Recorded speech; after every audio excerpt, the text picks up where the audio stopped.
The Eastern Christians accepted the rule of their non-Christian overlords without much resistance. The idea that Byzantium might rise again, as it once did against the Persians, to reclaim the holy sites now seemed unrealistic. The Arabs, unlike the Persians, quickly built a powerful navy based in Alexandria, which allowed them to seize control of the seas from the Byzantines. On land, they maintained the upper hand for nearly 300 years.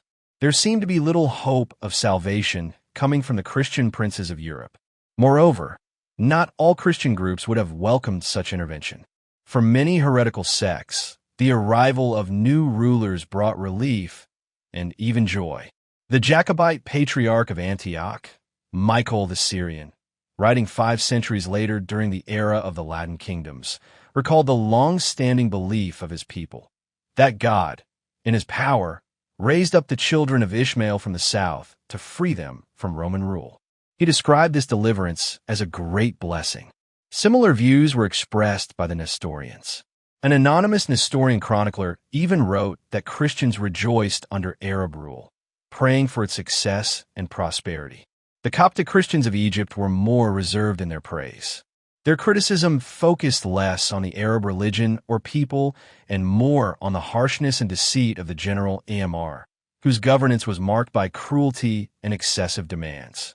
Even the Orthodox Christians, once they realized that the feared persecution would not come and that the taxes under Muslim rule were lighter than those of Byzantine rule, showed little desire to resist. A few highland tribes, such as the Mardawites of Lebanon and the Taurus Mountains, continued to fight.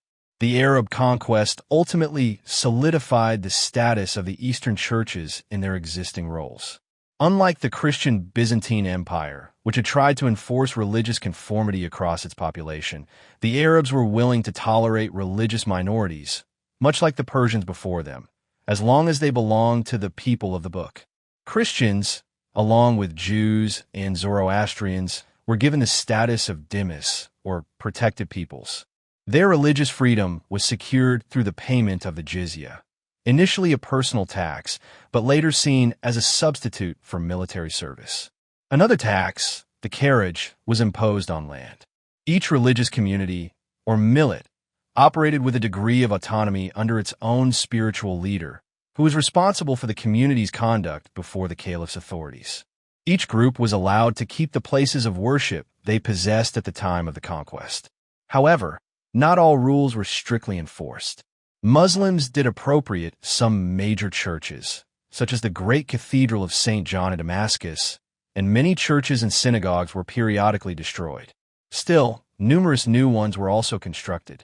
Later Islamic scholars permitted the dhimmis to build their places of worship, so long as these structures were not taller than Muslim buildings and their religious sounds did not reach Muslim ears. Nonetheless, strict regulations remained. Dhimmis were required to wear distinctive clothing, were forbidden to ride horses, and could not publicly challenge Islamic customs. They were also prohibited from attempting to convert Muslims, marrying Muslim women, or speaking disrespectfully of Islam. Loyalty to the state was a constant expectation. The Millet system introduced a different perspective on the idea of nationality. In the Eastern world, nationalism had not traditionally been rooted in race, but rather in shared cultural heritage, geographic location, and economic interests. Under this new system, religious affiliation came to replace national identity. For instance, an Egyptian would not consider himself primarily as a citizen of Egypt, but rather as a Muslim, a Copt, or an Orthodox Christian, depending on his faith. His primary loyalty was to his religion or to his millet. This system favored the Orthodox Christians over the so-called heretical sections. They were still referred to as Melkites, or the emperor's people, and they continued to see themselves that way. Even though they were forced by circumstance to live under non-Christian rulers and follow their laws, they still regarded the Byzantine emperor as God's representative on earth and their true sovereign.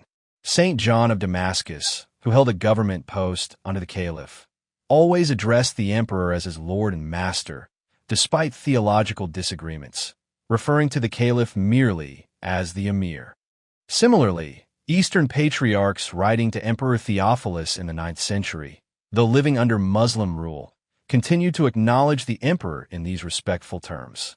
The Byzantine emperors embraced this role. While they had no administrative control over Muslim territories, nor did the Patriarch of Constantinople hold authority over his eastern counterparts, the emperors still considered it their duty to care for the Orthodox living beyond their borders. In matters of war and diplomacy with the caliphs, the welfare of these Christians was always kept in mind. This was not a matter of direct governance, but rather a powerful and emotional expression of the belief that Christendom remained united and that the emperor symbolized that unity. In contrast, the heretical churches lacked any secular protector. They depended entirely on the favor of the caliph, which limited their influence and reduced their standing. Many of these sects had originally split from Orthodox doctrine in an effort to simplify Christianity for local believers.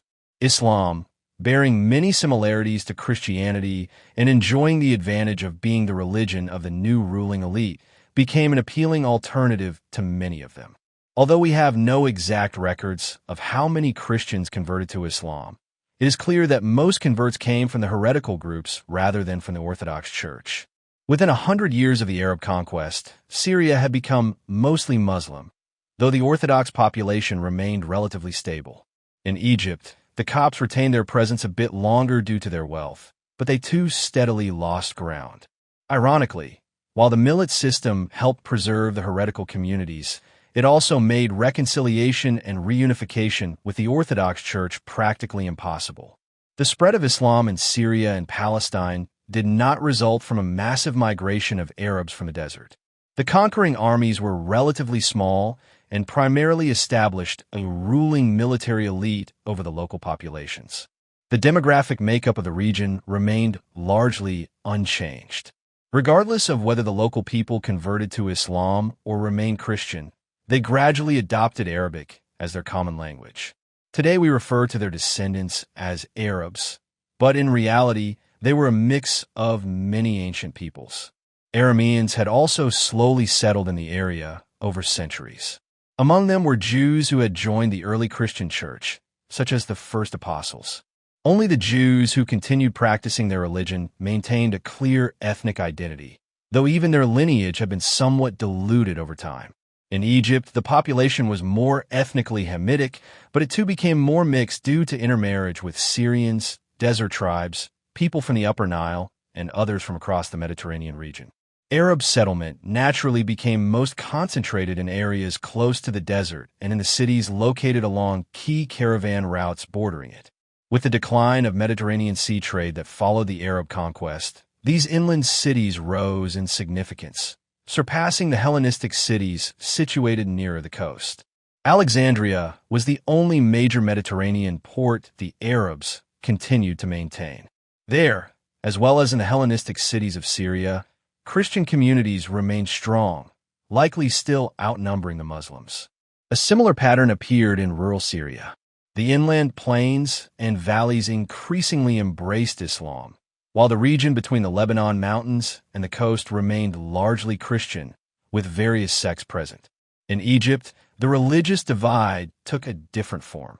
The rural population, or fellahin, gradually converted to Islam, whereas the urban centers stayed predominantly Christian.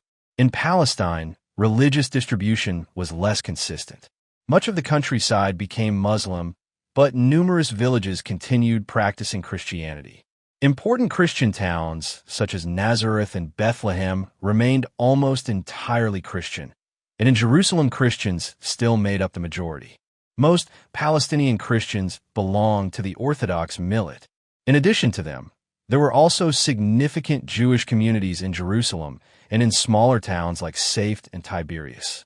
Ramla, the newly established administrative capital, became the chief Muslim center. This general demographic arrangement in Syria, Palestine, and Egypt persisted for the next 4 centuries. Muawiyah, the 5th caliph from the Umayyad dynasty, had formerly served as governor of Syria. After becoming caliph in 660 CE, he established Damascus as his capital, where his descendants would rule for nearly 100 years. This period marked an era of prosperity for Syria and Palestine. The Umayyad caliphs, with only a few exceptions, were notable for their competence and relatively broad-minded tolerance. With the Caliph's court based in the region, good governance was ensured, commerce flourished, and local culture was actively supported.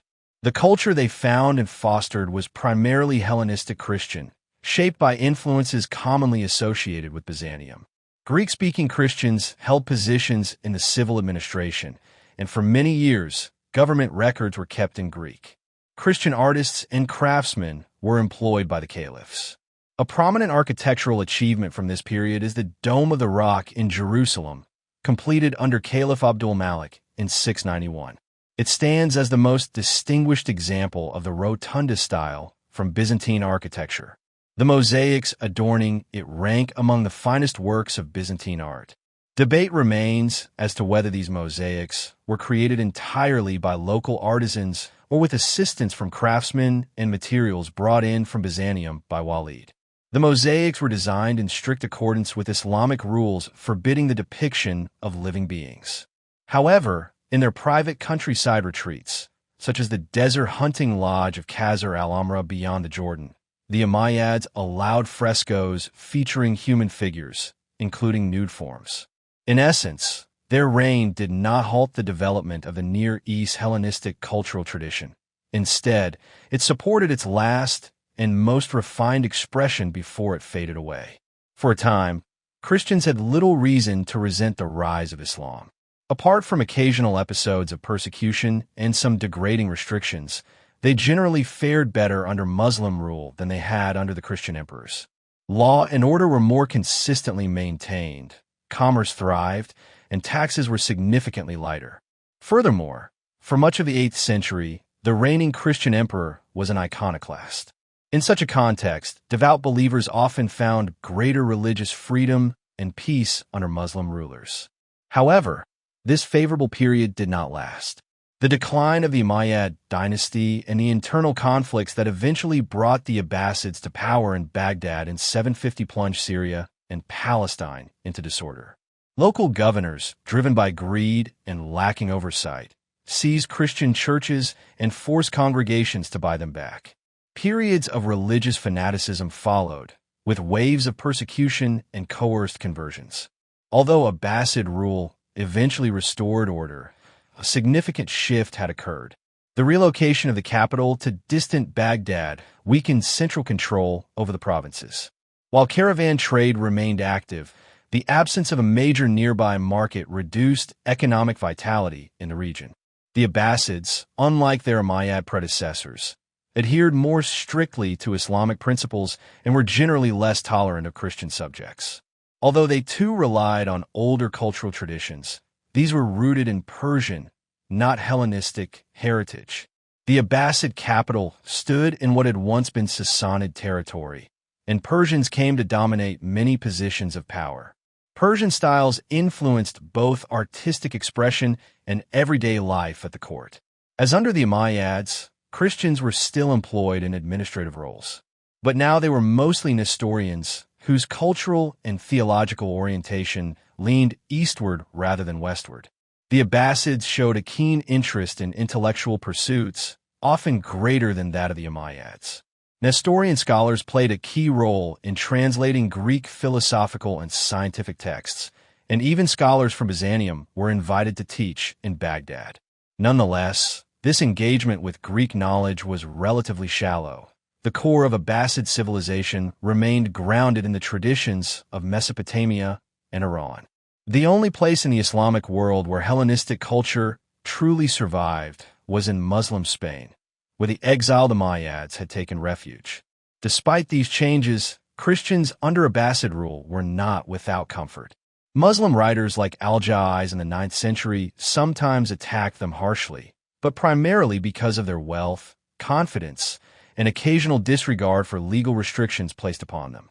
The Patriarch of Jerusalem, writing to the Patriarch of Constantinople around the same time, remarked that the Muslim rulers are just and do us no wrong, nor show us any violence. This sense of fairness and self-restraint was often genuine.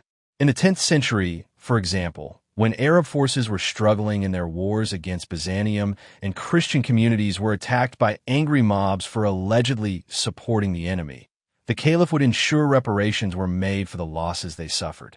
His actions were likely motivated in part by the resurgence of Byzantine power, especially as the Christian emperor now governed Muslim subjects of his own.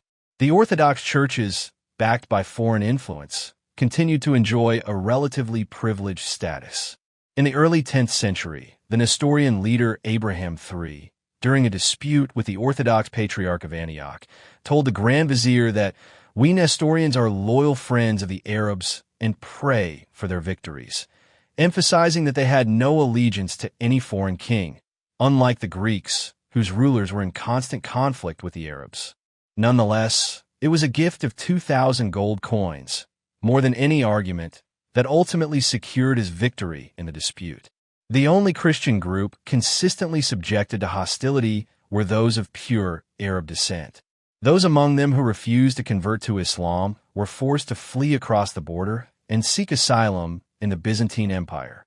Christian migration into territories controlled by the Byzantine Emperor remained steady, and Muslim authorities did not attempt to stop it. There was never a consistent effort to prevent Christians inside and outside the Caliphate from maintaining close ties, even during times of war. Throughout much of the Abbasid era, the Byzantine emperor lacked the strength to offer meaningful support to his fellow Christians. The failed Arab siege of Constantinople in 718 secured the survival of the Byzantine Empire, but it would take another 2 centuries before Byzantium could seriously counterattack the Arabs. Meanwhile, Eastern Orthodox Christians found a new ally in the emerging Carolingian Empire during the 8th century.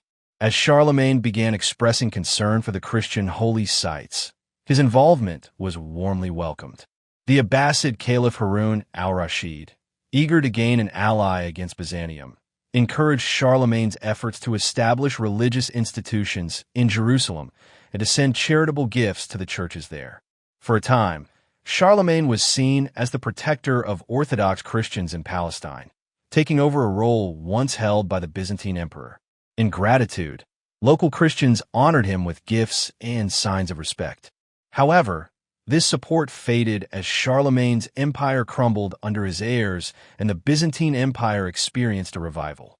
Frankish involvement in the region quickly diminished and was largely forgotten, apart from a few lingering traces, such as the Gust houses Charlemagne had established, the Latin services held in the Church of St. Mary of the Latins, and the Latin nuns who served at the Church of the Holy Sepulchre.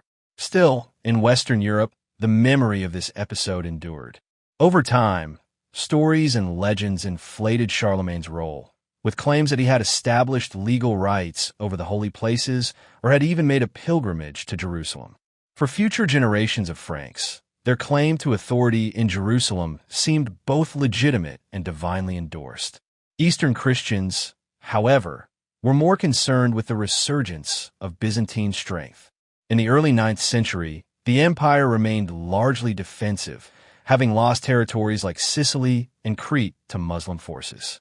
Arab raids into the heart of Asia Minor were a regular occurrence. By the middle of the century, thanks to the prudent fiscal policies of Empress Theodora, the Byzantine navy was restored and rearmed, allowing the empire to reclaim control over southern Italy and Dalmatia. In the early 10th century, the Abbasid Caliphate began to collapse rapidly. Regional powers, such as the Hamdanids in Mosul and Aleppo, and the Ikhshidids in Egypt emerged. The Hamdanids were skilled warriors and devout Muslims, briefly acting as a barrier to Byzantine expansion.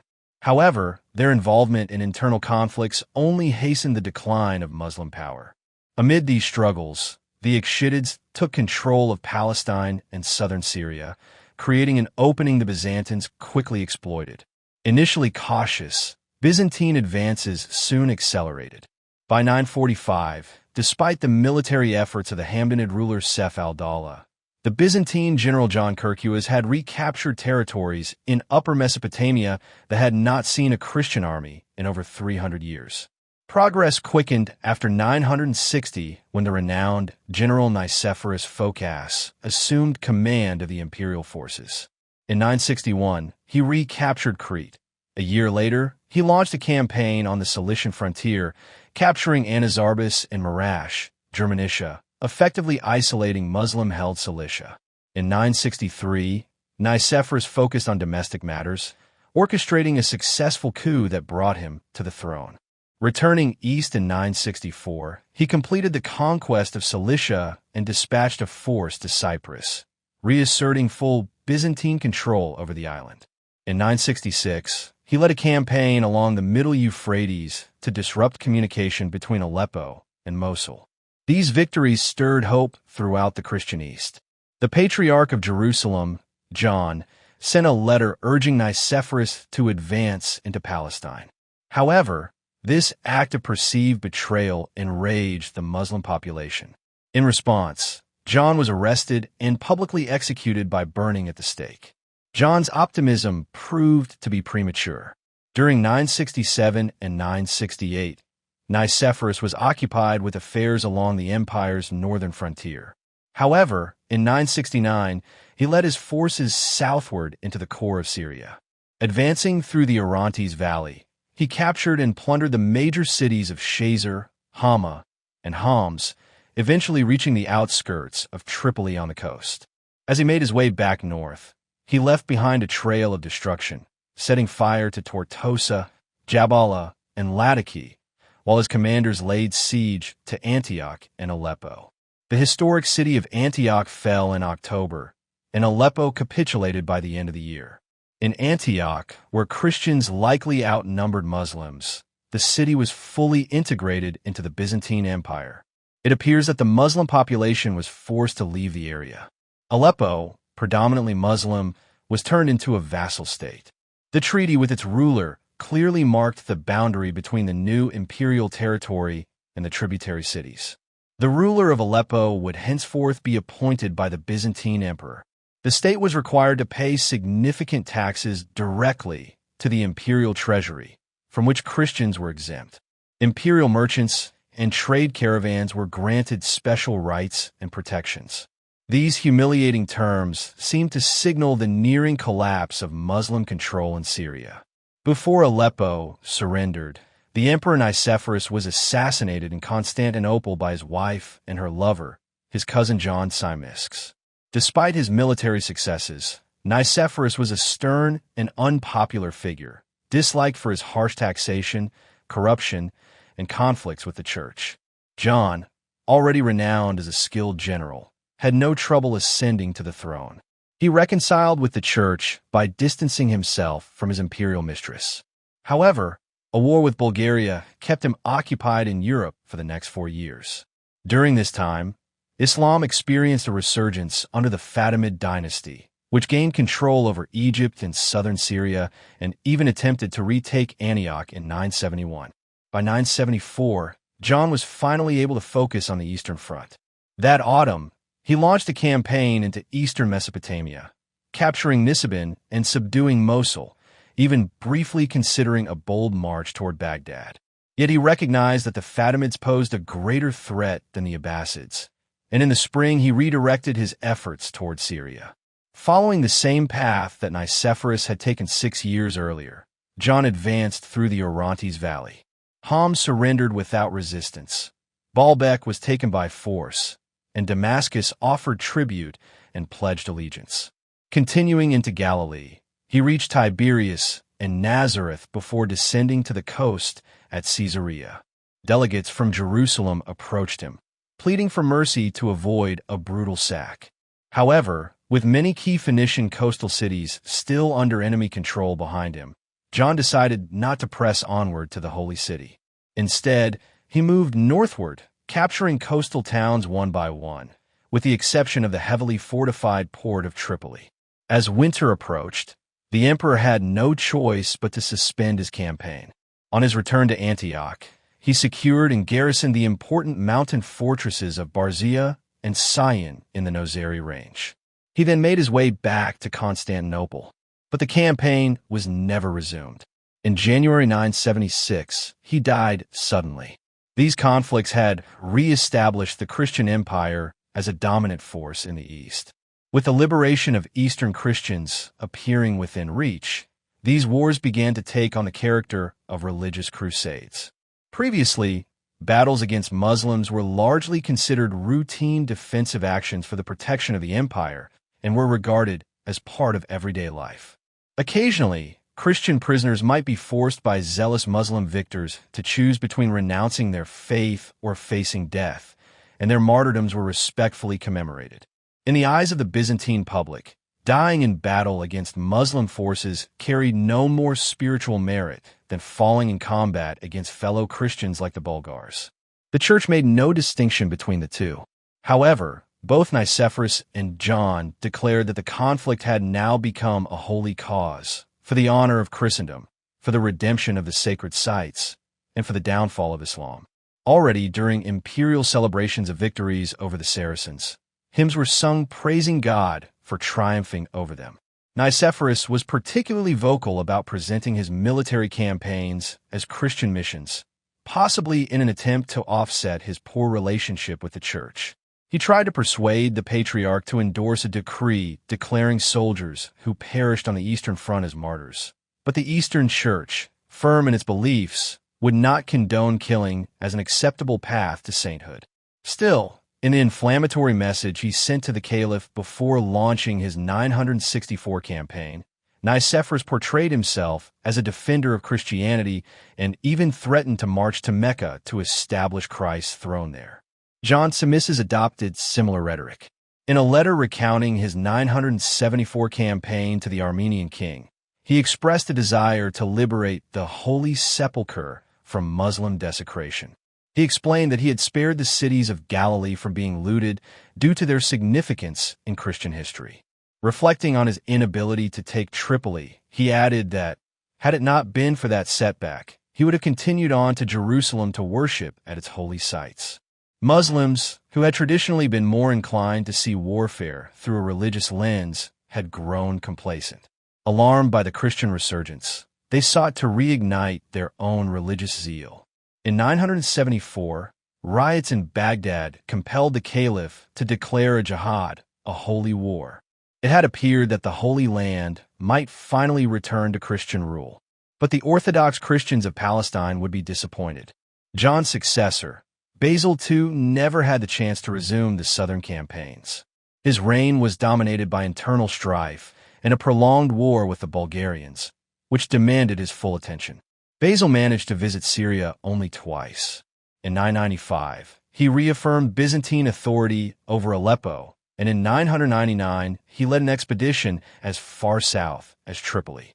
By 1001, he concluded that further expansion in the region would be futile. A 10-year truce was negotiated with the Fatimid Caliph, initiating a peace that would remain mostly undisturbed for more than 50 years. The frontier between the two empires was established, running from the Mediterranean coast between Banyas and Tortosa to the Orontes River just south of Caesarea Shazer. Though Aleppo remained nominally under Byzantine influence, the rise of the Murtisite dynasty in 1023 brought de facto independence. In 1030, the emir of Aleppo decisively defeated a Byzantine force. However, this loss was offset the following year when Edessa was successfully incorporated into the Byzantine Empire. The peace agreement was mutually beneficial for both the Byzantine Empire and the Fatimid Caliphate, as both powers were alarmed by the resurgence of the Abbasid Caliphate, now bolstered by Turkish adventurers from Central Asia. The Fatimid ruler, recognized by the Shia Muslims as the rightful caliph, could not risk a renewed assertion of Abbasid authority. Meanwhile, Byzantium regarded its eastern frontier as more vulnerable than the southern one. This fear of Turkish incursions prompted Basil II to annex the nearby Armenian provinces and eventually absorb the southeastern principality of Vaspurakan. His successors continued this strategy, and in 1045, the king of Ani, the primary Armenian ruler, surrendered his kingdom to the empire. The last remaining independent Armenian territory, the Principality of Kars, was integrated into the empire in 1064. The motivation behind these annexations was largely strategic. Past experience had shown that the Armenian nobility could not be trusted. Despite their shared Christian faith and mutual opposition to Muslim conquest, the Armenians were deemed heretics by Orthodox standards and often harbored greater animosity toward Byzantium than toward Muslim powers. Although cultural exchange and trade flourished, and many Armenians rose to prominence within the Byzantine administration, deep-rooted hostility persisted. Given Armenia's geographic position, it provided a direct route into Asia Minor. It would have been unwise for Byzantine military planners to leave such a vulnerable area beyond their control. However, from a political standpoint, the decision was less prudent. The Armenians deeply resented imperial rule. Though Byzantine troops guarded the frontiers, the internal population remained dissatisfied and potentially disloyal. Without their traditional local leadership, many Armenians became rootless and contributed to growing unrest within the empire.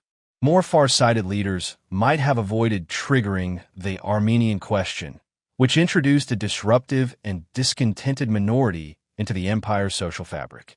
While northern Syria had come under Christian rule, the Christians living in southern Syria and Palestine generally tolerated Fatimid governance.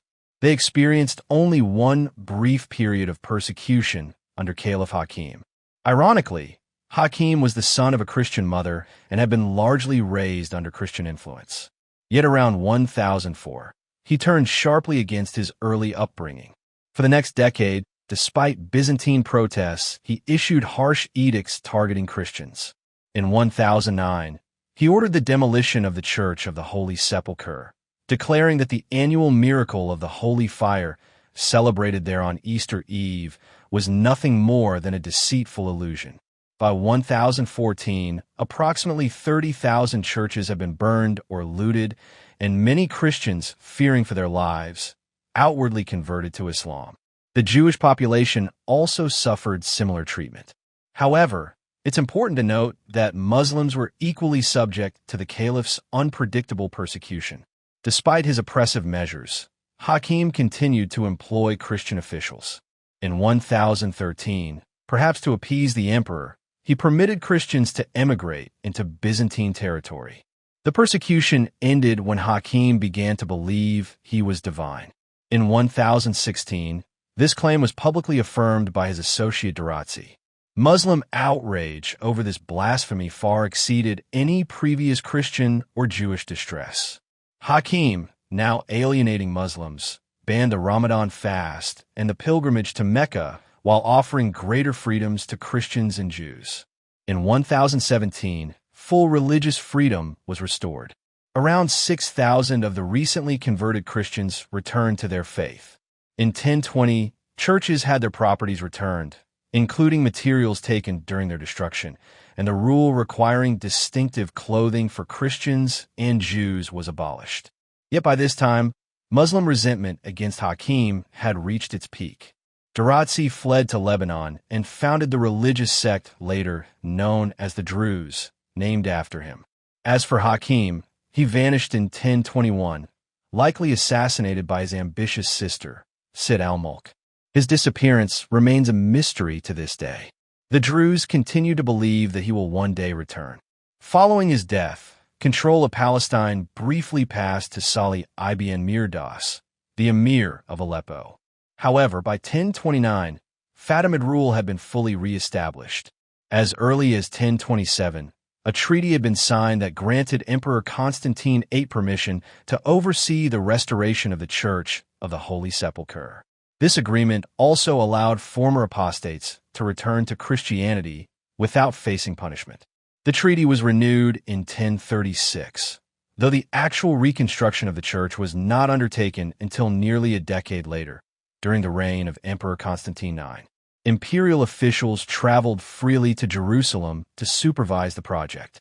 Their presence was so prominent that it stirred resentment among Muslim residents and visitors, who felt that Christians had effectively taken over the city. The number of Byzantines in Jerusalem's streets led to widespread rumors among Muslims that the emperor himself had arrived. Meanwhile, a thriving colony of Amalfitane merchants operated in the city under the Caliph's protection. These merchants declared their allegiance to the emperor in hopes of securing the benefits extended to his subjects. The strength of the Byzantine Empire served as a shield for local Christians. In 1047, the Persian traveler Nicephorus recorded seeing many Greek merchant ships docked in Tripoli's harbor and noted the local population's anxiety over a possible attack from the Byzantine navy. By the mid-11th century, Christians in Palestine were enjoying a period of relative prosperity and peace. Muslim authorities exercised a tolerant approach, and the Byzantine emperor remained attentive to their welfare. Trade between Palestine and Christian nations overseas flourished, and Jerusalem benefited immensely from the sympathy, wealth, and increasing number of pilgrims arriving from the West.